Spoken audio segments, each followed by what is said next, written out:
कितना अच्छा इंसान समझा था और आप कितने कमजोर और छोटे निकले।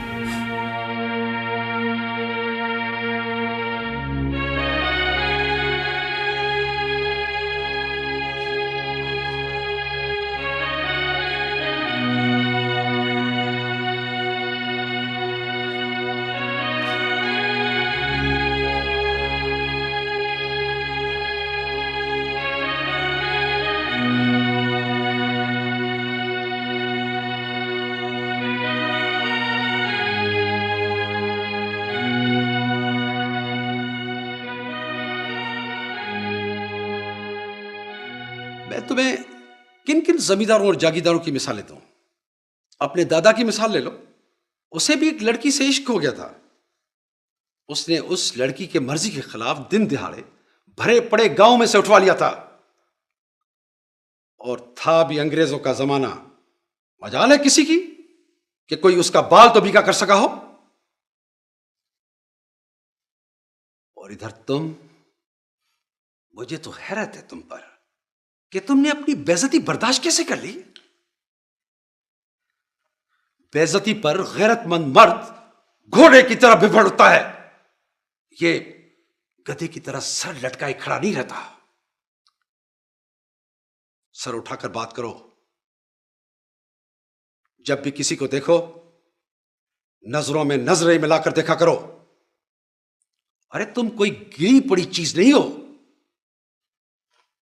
बात सुनो उमर, तुम जिस लड़की के इश्क में सहमे हुए हो ना, अरे ऐसे हजारों लोग तुम्हारे पांव तले बिछे हुए हैं। तुम जरा अपना एक कदम तो उठाओ, फिर देखो क्या होता है।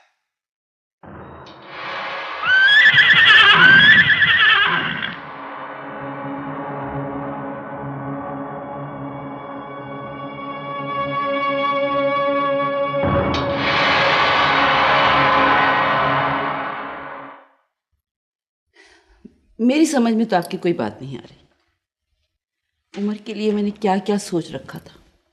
बड़ी बड़ी फैमिली में लड़कियां ढूंढ रही हूं उसके लिए। सुन रहे हैं आप?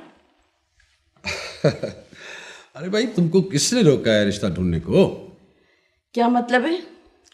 मेरा मतलब यह है कि क्या तुम ये समझती हो कि उमर मावी से शादी कर लेगा?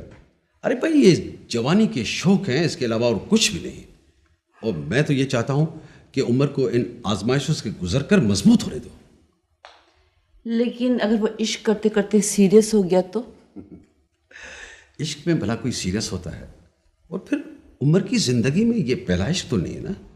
वो जर्मन लड़की याद है ना, जो लंदन में जिसके साथ इश्क हो गया था, उसका क्या बना उसका? मगर मारवी में उसे क्या नजर आया? मुझे तो लैला का उससे मेल जोल पसंद नहीं। वही बात हो गई ना, मखमल में टाट का पेवर। बस जनाब, क्या किया जाए। वैसे मेहरू, तुम्हारा बेटा तुम्हारी तरह बाज़ोक नहीं निकला। कुछ भी हो, मैं बर्दाश्त नहीं कर सकती। मैं तो सोच सोच के परेशान हो रही हूँ कि लोग सुनेंगे तो क्या कहेंगे। इतने बड़े बाप का बेटा एक मामूली लड़की पे मार मिटा।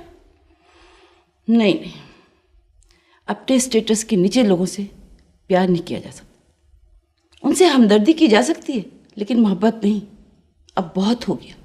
मैं उमर से खुद बात करूँ। नहीं नहीं नहीं, ये कभी गलती मत करना।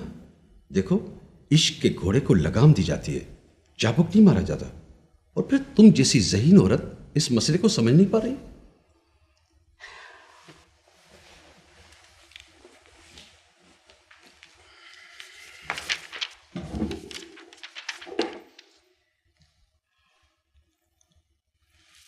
ओहो, अरे भाई, कभी नींद को भी अपनी मर्जी से आने दिया करो। मुझे सख्त डिप्रेशन है। आपके बच्चों की हरकतें मेरा ब्लड प्रेशर कभी नॉर्मल नहीं रहने देंगे।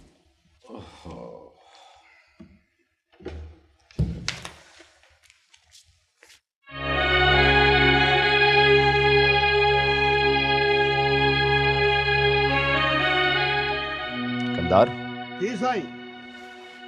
ये सगैराबाद क्यों है? कहीं ये आसपास के जमींदारों ने पानी बंद करवा दिया था ना, इस वजह से ये हिस्सा बंद है। अच्छा, तो उनकी ये हिम्मत। रहीम बख्श, नूरा, फोटा, मीरू, जल्दी आओ। छोटे रईस आए हैं, जल्दी करो, भागो। शाबाश शाबाश।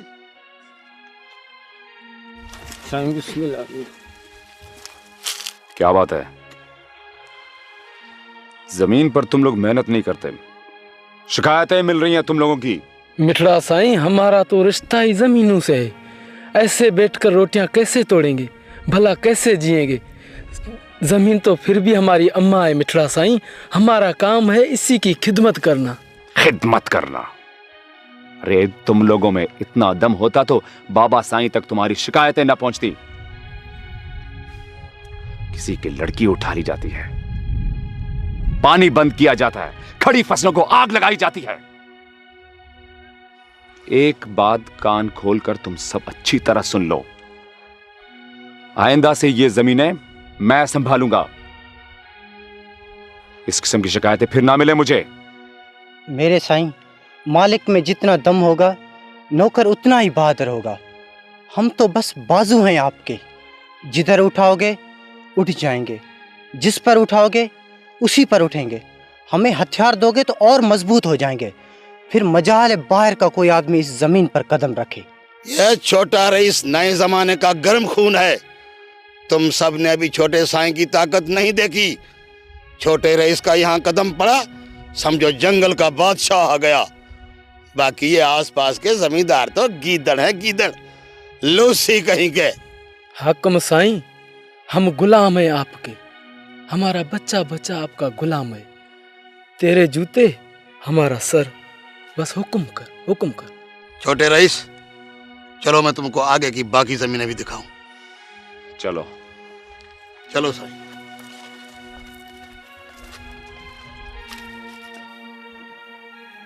साईं, रईस अली नवाज सुमरो के जमीनों की कोई हद नहीं। आदमी चलते चलते थक जाएगा, पर जमीनों की हद खत्म नहीं होने की। जैसा वडेरा वैसा वडेरे का बेटा। अपने लिए जैसा रईस वैसा उन्हीं का बेटा, जैसा आधा प्याला जहर का वैसा भरा प्याला जहर का। अपने हिस्से में कल भी जिल्लत थी और आज भी जिल्लत है। अच्छा अच्छा, चल के अभी काम करो, बातें ही करते रहते हो। आओ बाबा। चलो अली मोहम्मद, चलो।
मगर उमर बेटा, तुमने ये तो महसूस कर लिया होगा ना कि तुम्हारे पांव तले क्या कुछ नहीं बिछा हुआ है। लेकिन बाबा, अब मैं इतनी आसानी से नहीं दौड़ सकूंगा। अब मुझे हर कदम बहुत मोहतात अंदाज से उठाना पड़ेगा। उमर, रियली स्पीकिंग, मैं आज बहुत खुश हूँ। मुझे ऐसा लगता है कि मेरे घर में पहले एक बेटा था, अब दूसरा बेटा भी पैदा हो गया है। Yes, now I can fly. आ जाओ, चलो भाई।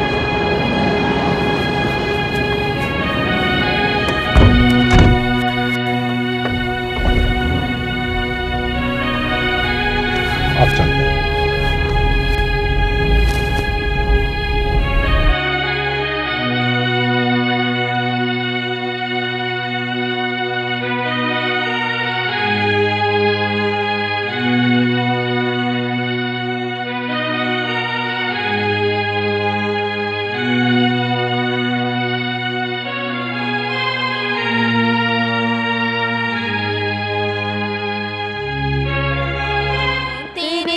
अब्बा की ऊंची हवेली बनो तेरे, अब्बा की ऊंची हवेली बनो में ढूंढता चला आया, बनो में ढूंढता चला आया। क्या शादी हो रही है? फिलहाल आपकी नहीं हो रही। भाई जाहिर है हमें तो अपना करियर बनाना है, वो तो बेचारी लड़कियां हैं जिनकी शादी पढ़ाई के दौरान ही कर दी जाती है। बको मत, इतनी बेबस नहीं होती हैं लड़कियां। जाहिर है बारात तो फिर भी बस में आती है और जहेज ट्रक पर। अच्छा, ज़्यादा स्मार्ट बनने की कोशिश मत कर। 5 साल बाद डब्बे उठाए बीवी के पीछे खाक छानते फिरोगे। हाय, ऐसे हमारे नसीब कहाँ। बाय द वे लैला का मुंह भी लटका हुआ है। लैला मारवी से दोस्ती करके सोबर हो गई है। आपका ये एहसान पूरा डिपार्टमेंट याद रखेगा मारवी। अब चलो तुम लोग यहाँ से, जहाँ 2 लड़कियाँ देखते हो वहाँ मुंह मारने खड़े हो जाते हो। थैंक गॉड, तुम बोली तो सही। प्लीज़ इस वक्त आप लोग चले जाइए, इसका मूड सख्त ख़राब है, ख्वामखा आपसे भी झगड़ा कर बैठेगी। बाय लैला, फिर कभी सही। ओ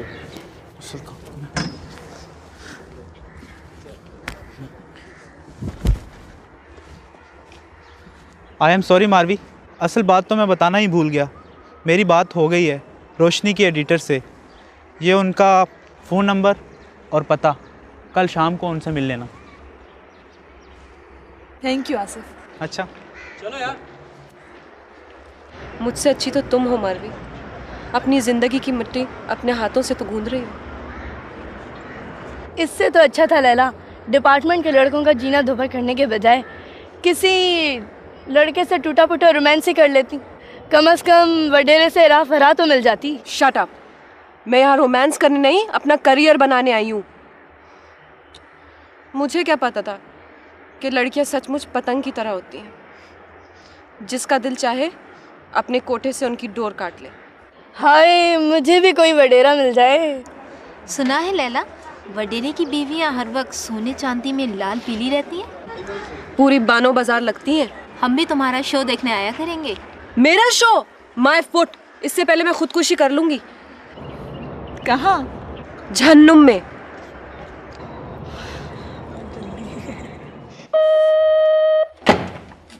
जी ठीक है, भेज दो।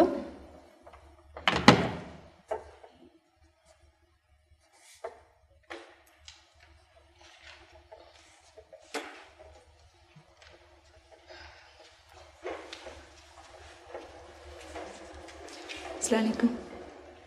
बैठिए प्लीज़। शुक्रिया। 1 मिनट। हाँ, तो तुम मारवी हो? जी, आसिफ ने आपको बताया होगा। आसिफ ने जिक्र तो किया था मुझसे, but we actually needed an experience journalist. तुम तो अच्छा, कुछ ना कुछ तो तुम समझती होगी इस काम के बारे में, लिख लेती होगी कुछ ना कुछ। आई मीन, तुम्हारे जहन में इजहार करने के लिए कुछ तो आता होगा लिखने के लिए। जी, मैं सोच सकती हूँ। मेरा ख्याल है कि अपने इर्द गिर्द के अंधेरों को और रोशनियों को महसूस कर सकती हूँ और इस काम को कुछ समझ सकती हूँ। शायद लिख भी लूँ। बोलती तो अच्छा हो। शुक्रिया। जॉब तुम्हारी ज़रूरत है या शौक़? फ़िलहाल तो ज़रूरत है, लेकिन ऐसी ज़रूरत जो मेरी ज़हनी ज़रूरतों को भी पूरा कर सके। That's good. जो चीज़ मुझे इंटरेस्ट कर रही है मारवी, वो ये है कि शायद तुम्हारा सोशल बैकग्राउंड हमारी मैगज़ीन को कुछ नयापन दे सके। शायद तुम्हारे थ्रू हम वो कम्युनिकेशन गैप ख़त्म कर सकें जो शहरी और देही ज़िंदगी के दरमियान हायल है। हम शहरियों के लिए तो घर वगैरह एक महज एक सेल्फ प्रमोशन का ज़रिया बन गया है। हमें ऐसे लोगों की ज़रूरत है जो कि अपॉर्चुनिज़म का शिकार ना बन सकें, जो अपने अपने मफाद से ऊपर उठकर बात कर सकें। समझ रही हो ना मेरी बात? जी, मैं समझ रही हूँ। और मैंने तो यही देखा है कि हमारे लोग समंदर पार पड़ने वाले कहत के लिए तो डोनेशन जमा करते हैं, लेकिन अपनी ज़मीन की भूख को चक्कर भी नहीं देखते। Very good, that is the सच्चाई। बिल्कुल यही सच्चाई चाहिए मुझे, जो इंसान के अंदर से निकल कर आए। बहुत खूबसूरत बात कही तुमने, बहुत खूबसूरत। ठीक है, कल से तुम मेरे साथ इस कमरे में बैठकर काम सीखोगी। कुछ मैं तुम्हें सिखाऊंगी, कुछ तुमसे सीखूंगी। फिलहाल तो मैं कुछ सीखना चाहूँगी। तुम ऐसा करो कि कल शाम, बल्कि यूनिवर्सिटी ख़त्म होने के बाद सीधा यहाँ आ जाना। हम लोग मिलकर बैठेंगे, ज़रूर तुम काम सीख जाओगी। आई एम श्योर तुम्हारे लिए काम सीखना बिल्कुल मुश्किल नहीं होगा। हमारा काम ही सच्चाइयाँ तलाश करना और उन्हें दूसरों के सामने लाना है। बहुत बहुत शुक्रिया।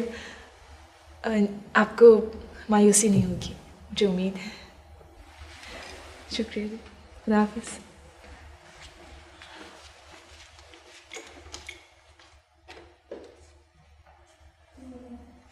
बाबा, मैंने सोचा है कि महीने के कुछ दिन मुझे जमीनों पर रहना चाहिए, क्योंकि आपका पूरा ध्यान शुगर मिल्स और आने वाले इलेक्शन पर है। फिर बाबा, मैंने ये भी महसूस किया है कि जब तक जमींदार अपनी पूरी ताकत इस्तेमाल नहीं करता, तब तक इर्द गिर्द के जमींदार तो क्या, ये मामूली मामूली हारे भी काबू में नहीं आते। इवन ये डाकू जो हमारे इलाके में दिन दहाड़े दंदनाते फिरते हैं, ये भी हमारे इर्द गिर्द के जमींदारों के पाले हुए हैं। बाबा, इन पर काबू पाने के लिए जरूरी है कि या तो हमें भी डाकू रखने पड़ेंगे, या फिर सियासी तौर पर हमें और भी मुस्तकिम होना पड़ेगा। नाइस, यही सब कुछ मैं चाहता हूं। देखो उमर बेटे, एक रोबदार जमींदारी के लिए तुम जैसा गर्म खून चाहिए। बेटा, इलेक्शन में पैसा पानी की तरह बहाया जाता है, और अब मेरे ऊपर तो 20 लाख का पहले ही बैंक का कर्जा है। मैं ये चाहता हूं कि आने वाली इलेक्शंस में कौमी असेंबली और सूबाई असेंबली दोनों सीटों को कवर किया जाए, ताकि हम सियासी तौर पर ज़्यादा से ज़्यादा मजबूत और मुस्तहकम बने। उमर, मेरा दिल ये चाहता है कि हमारे इलाके में हमारी मर्जी से सूरज तुलू हो और हमारी मर्जी से सूरज गुरूब हो। समझ रहे हो तुम? जी बाबा। और बाबा, मैंने ये भी महसूस किया है कि हमें अपने हारियों पर और भी सख्ती करनी पड़ेगी, तब हमें हमारी जमीन जरूरत से ज्यादा पैसा देगी। नहीं बेटा, नहीं, पैसा जमीन में नहीं, हारी के पसीने और खून के कतरों में बोया जाता है। जितना हारी की ताकत को ज्यादा निचोड़ोगे, उतना ज्यादा पैसा बनेगा। लैला, बेटा खा नहीं रहे? मेरा दिल नहीं जा रहा। क्यों बेटा, क्या बात है, परेशान हो? नहीं बाबा, बस थक गई। अब मैं समझा। वो तुम्हारी फ्रेंड है ना, क्या नाम है उसका, मारवी, वो जो जोखे साहब के लड़कों को पढ़ाती है ना, वही ना? उसकी वजह से परेशान हो तुम? नहीं बाबा, वो उसने तो अब ट्यूशन देना छोड़ दिया। क्यों? नहीं अम्मा, वो अब रोशनी मैगजीन में जॉब कर रही है। अच्छा।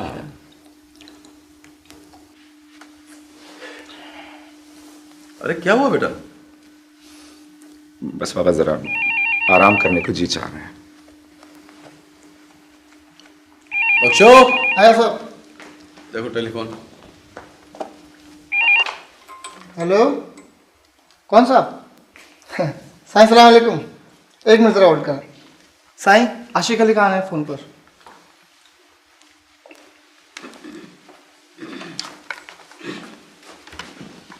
हेलो। क्या हाल है दा? बड़ी मेहरबानी। वालेकुम सलाम। यार तुम तो ईद का चांद बन गए हो। अच्छा, कब? कल? हाँ, अदी भी आ रही है। माशाल्लाह माशाल्लाह। हाँ हाँ, बस मैं सलाम दे दूंगा। बड़ी मेहरबानी यार, तुम आदमी हो बड़े अच्छे। हाँ, मेहरबानी मेहरबानी। चलो बाबा, खुदा हाफिज। अच्छा अच्छा, खुदा हाफिज।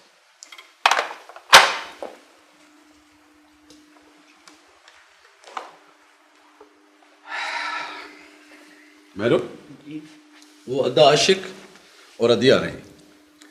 मैं समझता हूँ कि लैला का रिश्ता लेने आ रहे हैं। लैला के रिश्ते की क्या बात है? वो तो जब से पैदा हुई है उसकी बात पक्की हो गई। वो तो है, मगर कभी कभी मुझे ऐसा महसूस होता है कि पता नहीं मैंने ये फैसला सही किया है या गलत। और देखो ना मेहरो, अकबर है तो मेरी बहन का बेटा, मगर उनके माहौल और हमारे माहौल में ज़मीन आसमान का फ़र्क है। पता नहीं हमारी बेटी वहाँ एडजस्ट कर भी सकेगी या नहीं। अली नवाज, लड़कियां हर जगह एडजस्ट कर सकती हैं, और फिर वो गैर तो है नहीं। अगर हम गैरों में लैला की शादी करते हैं तो ना सिर्फ हमें उनके सामने झुकना पड़ेगा, बल्कि लैला की जायदाद का हिस्सा भी उन्हें देना पड़ेगा। अपनों में कम से कम जायदाद तो नहीं देनी पड़ेगी ना। बात तुम्हारी है तो सही, लेकिन फिर भी लैला की मर्जी तो पूछ लो। मर्जी? वो हमारी बेटी है, हमारी मर्जी है। हम उसकी भलाई का ही तो सोचेंगे।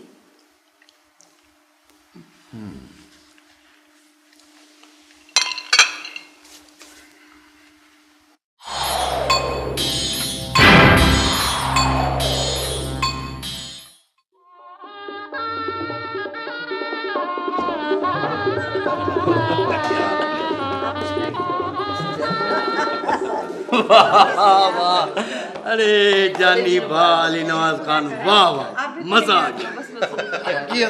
अली नवाज खान, तुम्हारी हड्डियां अभी तक बूढ़ी नहीं हुई है और हमारी मोहब्बत की गर्मी भी वही है। वाह वाह।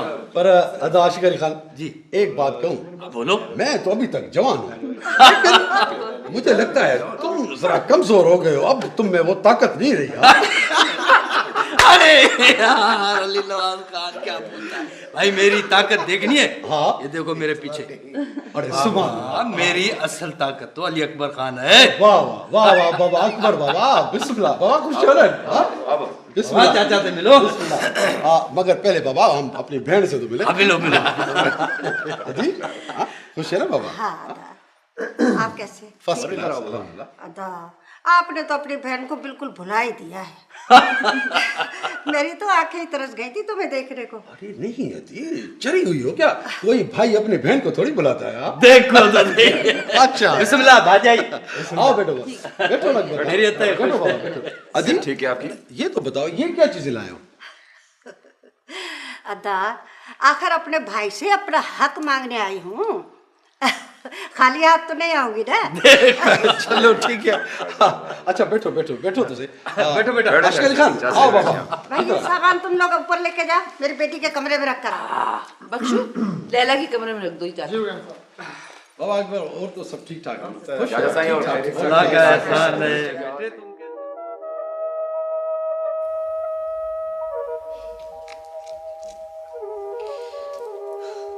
तो आखिरकार तुमने इन चमकीली चीज़ों तले दफन होने का फैसला कर ही लिया। वैसे क्या कीमत होगी इनकी? इन चीज़ों की नहीं, मेरी कीमत पूछो। क्या कीमत होगी तुम्हारी? 2 लाख के ये जेवर, 30,000 का ये जोड़ा, और डायमंड की अंगूठी की कीमत अभी तक फूफी ने बताई नहीं। तो तुम्हारी फूफी चीज़ों की कीमतें बताकर तुम्हारा रिश्ता लेने आई है। वैसे लैला, बहुत सस्ती बिकी हो तुम। बिकी कहाँ हूँ, नीलाम हुई हूँ। कितनी आसानी से तुमने ये सब चीज़ें ओन कर ली। पता नहीं चलता मारवी, कि माँ कब और कहाँ अनजाने में सबसे छुपकर अपनी बेटी के अंदर शिकस्त और बुज़दिली के बीज बो देती है। पता तो चलता है, बिल्कुल चलता है माय डियर लैला, लेकिन मुसीबत ये है कि हम लड़कियों को बेखबर रहने की आदत सी हो गई, बाखबर होते हुए भी।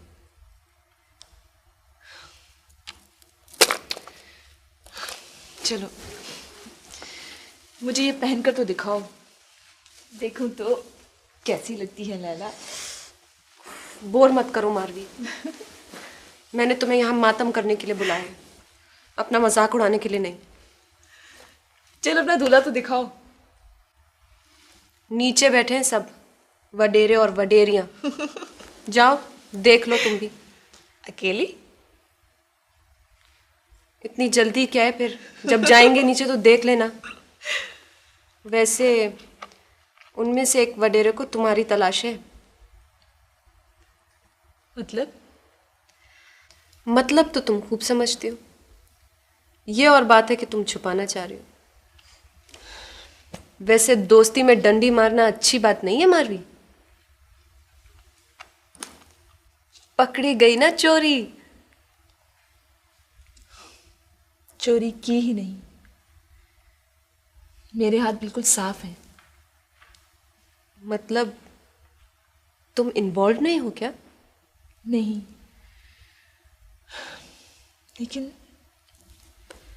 लेकिन लैला, जो कुछ भी है उसे तुम अपनी अना का मसला मत बनाना, वरना हमारी दोस्ती दागदार हो जाएगी, जिससे पता नहीं अब तक कितनी आजमाइशों से हथेली के छालों की तरह संभालती आ रही हूँ, जिसे शायद तुम ना समझ सको। समझती हूँ मारवी। अरे तुम भी कमाल की बातें करती हो। मैं कोई गैर तो नहीं हूँ, एक बहन हूँ तुम्हारी। वही करूँगी जो मेरा दिल चाहेगा। बस इसी साल में शादी करके दे मुझे। हाँ, क्यों भाई? भाई ये आप दोनों बहन भाई का मसला है, लेकिन मैं चाहती हूँ कि पहले उमर की शादी हो, क्योंकि जब लैला की शादी हो तो घर में बहू मौजूद। नहीं अम्मी, फिलहाल मेरा कोई ऐसा इरादा नहीं। क्यों मियाँ, कहीं आँख तो नहीं लड़ गई? नहीं चाचा, ऐसी कोई बात नहीं। नहीं ऐसी बात तो है, तुम्हारी आंखें तुम्हारी चुगली खा रही हैं। ऐसा लग रहा है जैसे तुम्हारी आंखों में कोई जख्मी परिंदा तड़प रहा है। अगर मेरी कोई बेटी होती ना तो दोनों आंखों से अपने भाई के साथ रिश्ता जोड़ती मैं। हाँ बुद्धू सही। अरे भाई, उमर खान के लिए लड़कियों की क्या कमी है, ये हुक्म तो करे। कौन सी ऐसी लड़की होगी जो उमर खान से शादी से इनकार करेगी? क्यों अली नवाज खान? आशिक अली खान, हमारे शहजादे के लिए तो ऐसा ही होना चाहिए। हाँ। ऐसे न कहें अदा, इसने तो खामखा एक मामूली लड़की के लिए जिद पकड़ ली, लेकिन आप फिक्र ना करें, इसके लिए मैं अपने जैसे खानदान की ऊंची लड़की लेके आऊंगी। बात तो भाजाई ने अच्छी कही है। भला निज सोन में तांबे की मिलावट अच्छी लगेगी। वाह क्या बात है। वडेरों के रोग में आ गई हो क्या? अरे मारुई, ये तू है? अरे मैंने तो तुम्हें पहचाना ही नहीं। खुश तो है ना? जी, आप कैसी हैं? बस खुदा की कुदरत है, वरना कहाँ तू, अरे कहाँ ये शहर, और कहाँ ये महल, और कहाँ वो झोपड़े। अदी, आप मारी को पहचानती हैं? ये तो लैला की दोस्त है। भला मैं इसे कैसे नहीं पहचानूंगी, ये तो हमारे गोठ की है। इसके सातों खानदान मेरे ससुराली दर पर कमाते खाते रहे हैं। और हाँ, इसकी माँ ही तो गज काटती है, जो मैंने तुम्हें भी भेजे थे। ये तो भाई चलती हूँ, अपना ख्याल रखना।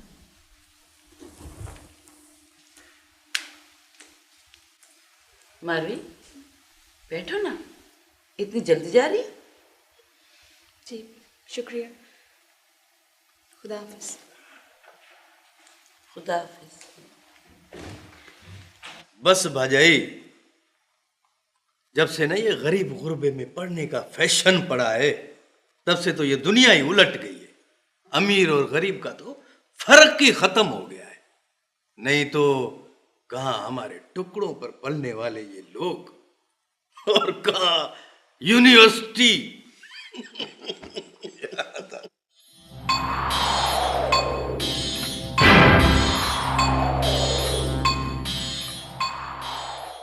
Excuse me. यस। देखिए, मुझे उनसे ज़रूरी बात करनी है, प्लीज़ उनसे कहिए। देखिए, मैं आपको पहले भी कह चुकी हूँ कि वो मसरूफ़ है, और मैं उनको 2 बार बता भी चुकी हूँ। देखिए, एक बार फिर कहिए उनसे। I am so sorry sir, आप वहाँ बैठिए। उस आर्टिकल को अच्छी तरह से देख लेना जी, मुझे कल के लिए तैयार चाहिए। हाँ ठीक है मैम। मारवी, आप? मारवी, मुझे तुमसे ज़रूरी बात करनी है। देखिए, मैं बहुत जल्दी में हूँ, मेरे पास वक्त नहीं है। देखो मारवी, मैं तुम्हारा ज़्यादा वक्त नहीं लेना चाहता, बस चंद लम्हे प्लीज़। मारवी, मुझे लगता है तुम्हें टाइम लगेगा, मैं चलती हूँ। हाँ वापस।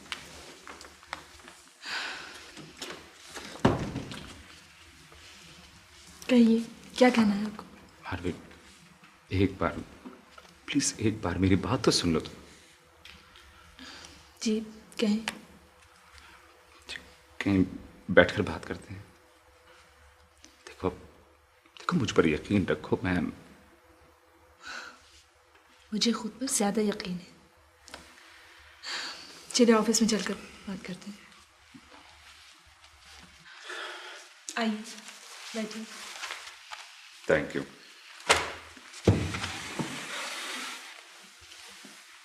जी कहिए, क्या कहना चाहते हैं आप?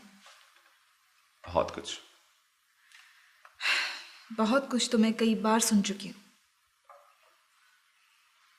मारवी, मैं तुमसे शादी करना चाहता हूँ। जी?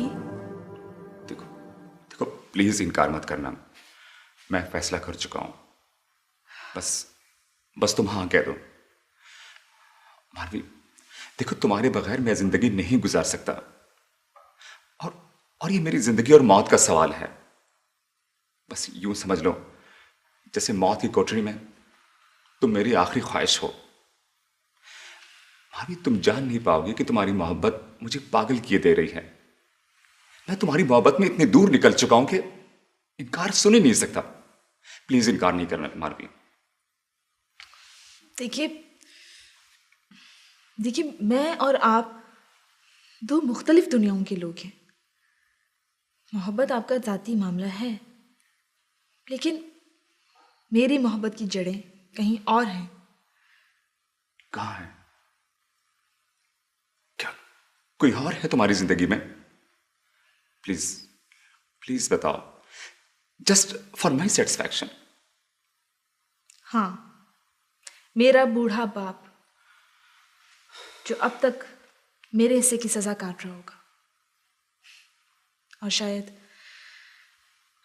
अब तक लड़ रहा होगा, जिसने बड़े मान के साथ लोगों से ये कह रखा है कि उसकी बेटी एक दिन दामन पर दाग लिए बगैर डिग्री लेकर कुछ बनकर लौटेगी। हाँ तो ठीक है, हमारी शादी से लोगों की जुबानें बंद हो जाएंगी। लेकिन मेरे बाप का मान टूट जाएगा। नहीं मैं तो समझा शायद मेरे अलावा भी कोई पागल है जो तुम्हें हासिल करना चाहता है। पागलपने का तो मुझे इल्म नहीं, लेकिन मेरी जिंदगी में एक ऐसा शख्स है जिसके साथ मैं मंसूर हूँ। कौन है वो?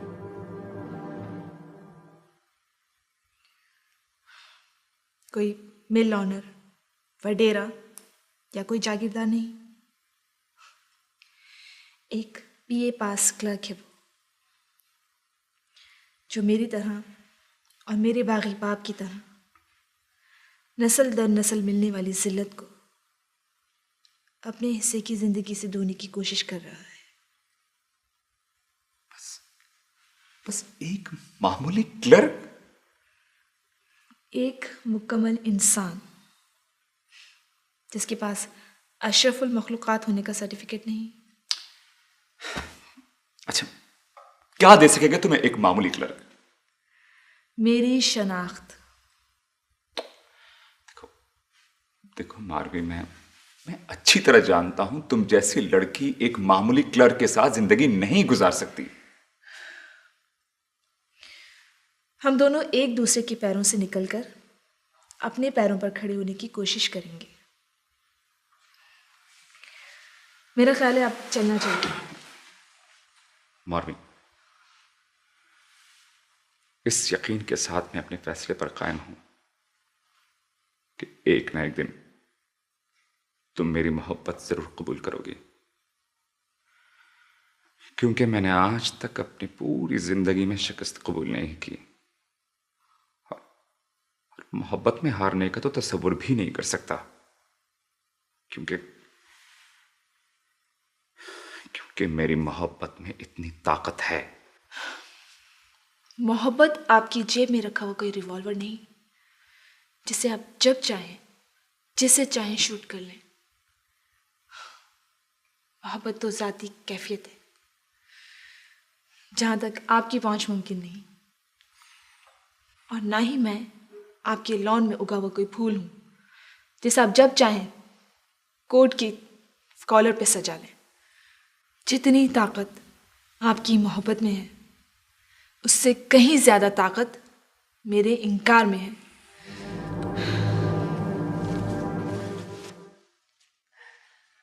ये वो लड़की थी? हाँ यार, इतना प्यार एक मामूली सी लड़की के लिए, अदा वो तुम्हारे सामने कुछ भी नहीं, कुछ भी नहीं। बाबा, प्यार पर भला किसे इख्तियार होता है? अब तो बस एक जिद सी हो गई है उसे झुकाने की।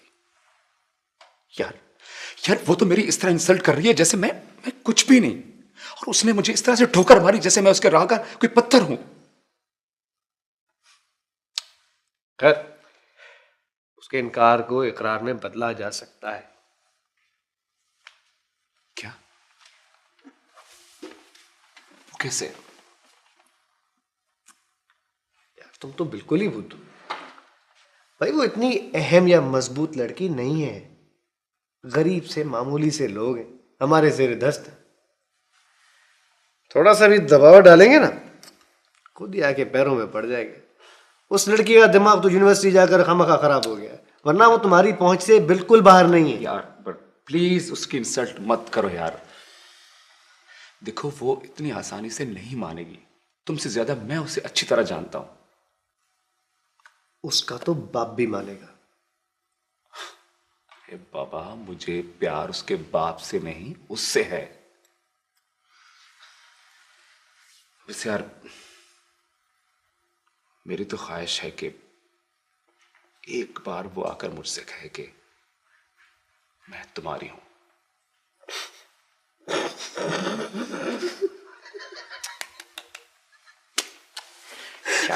यार प्लीज बी सीरियस।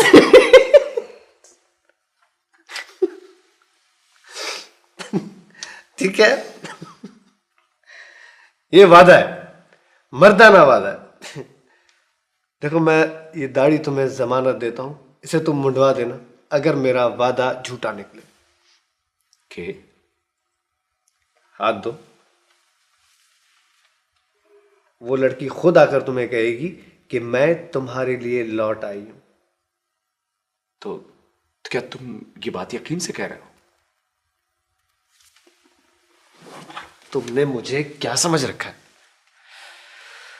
इस पूरे थर में कोई माइका लाल ऐसा नहीं है जो मुझे इनकार कर सके। वो लड़की तो एक नन्ही मुन्नी सी चिड़िया है, चिड़िया। देखते रहो क्या होता है। बहुत खूब।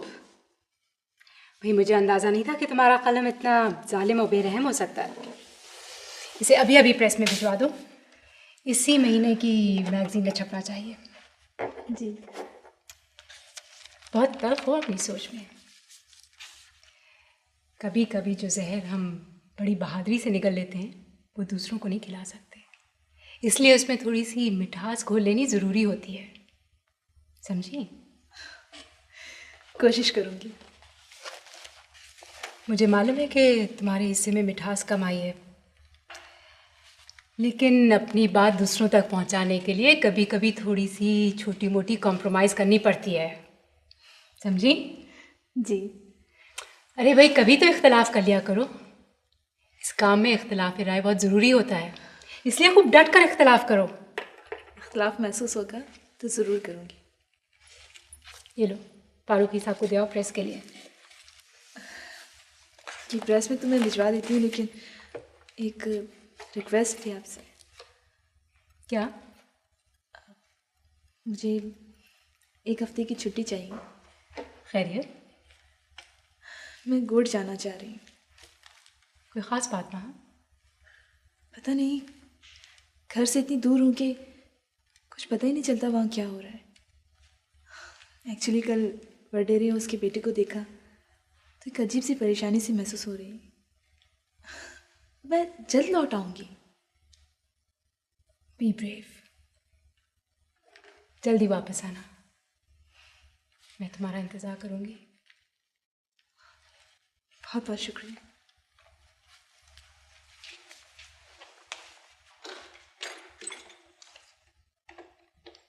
ये तुम्हें बैठे बिठाए गोट जाने की क्या सूझी मारवी? कब लौटोगी? एक तुम ही तो हो जिससे मुझे ऑक्सीजन मिलती है और मैं सांस लेती रहती हूँ, वरना इस घर में तो घुटन ही घुटन है।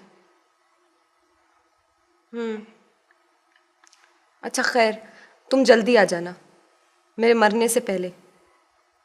कोई बकवास नहीं कर रही हूँ मैं। हाँ अच्छा, तुम्हारी ट्रेन किस वक्त निकल रही है कल? 2 बजे।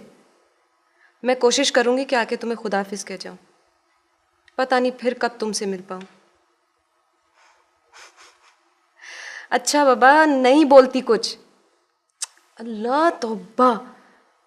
सही है, बंद कर रही हूँ बकवास अपनी मैं, अब चुप हो जाओ बस। अच्छा ठीक है, ओके, खुदाफिज।